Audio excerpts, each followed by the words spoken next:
السلام علیکم زما ګران مینوالو، زه فیضان ګلستان یو ځل بیا حاضر یم. ملګرو، تاسو به په تمنیل باندې به دا تصویر کتلی وي چې جان حبیب چې دی نو لاهور ته روان دی او ماښام ټیم به خپل کور ته به ورسي. او چې دا خبره چې دی نو ما اورېدلې ده چې جان حبیب چې دی نو مردان جیل نه وتی دی او لاهور ته روان دی، خپل کور ته روان دی. ولې چې دی نو دلته کې د هغه ضمانت وشو. خو دا خبره ما ته چې دی نو د دوچا هغه ویډیو ما کتله، په هغې کې چې دی نو دوچا دا خبره کړې ده چې جان حبیب چې دی نو مردان جیل نه د هغه ضمانت وشو، هغه خپل کور ته روان دی. نو موږ ډېر زیات خوشحاله یو چې دی دلته نه روان دی، خپل کور ته ځي لګیا دی. نو دی به چې څه ټایم کور ته ورسي، ټولو نه مخکې به دی په سوشل میډیا باندې به راځي او دی به موږ ته کنځلې کوي. دا خبره دوچا کړې وه. اوس چې دی نو اوس ماښام ټایم موږ انتظار کوو چې څه ټایم چې دی نو جان حبیب صاحب به لایو راځي او څه ټایم به هغه چې دی نو خپل مدعا به بیان کوي چې کوم هغه سره دا کار شوی، څنګه چې دی نو هغه جیل ته تللی او په کوم وجه باندې تللی او هغه ټول به انشاءالله چې دی نو د شپې ټایم چې څه ټایم جان حبیب صاحب لایو راشي نو هغه ټایم به موږ ته پوره معلومات به میلاویږي. خو دې ټایم کې چې کوم دا خبره ده چې جان حبیب چې دی نو مردان جیل نه د هغه ضمانت وشو، دا خبره چې دی نو دوشا کړې ده. ولې چې دوشا دوی ته هغې ته پته ولګېده چې جان حبیب جیل نه ووتو.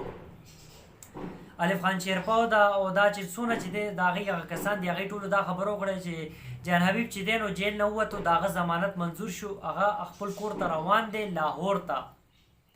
نو ملګرو، اوس موږ انتظار کوو د جان حبیب صاحب د هغه ویډیو چې څه ټایم به هغې راځي به او خپل چې کوم د هغه خبره وه هغه به بیان کوي.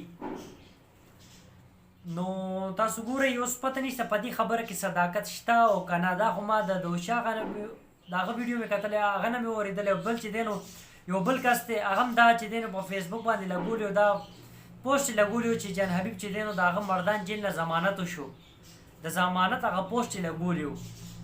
نو فلحال خو زموږ رابطه ورسره نه ده شوې جان حبیب صاحب سره، چې زموږ چې څنګه رابطه کېږي نو موږ به تاسو ته به هغه مناظر به ښکاره کوو چې څه ټایم هغه کور ته به ځي او لایف به راځي، هغه هم تاسو ته به میلاویږي چې څه ټایم هغه چې دی نو کور ته رسي او هغه سره دا څه حساب شوی، په کومه خبره باندې چې دی نو پولیس والا ګرفتار کړی دی، هغه ټول به معلومات به جان حبیب صاحب په خپله راکوي او تاسو ته به مخکې کوو به.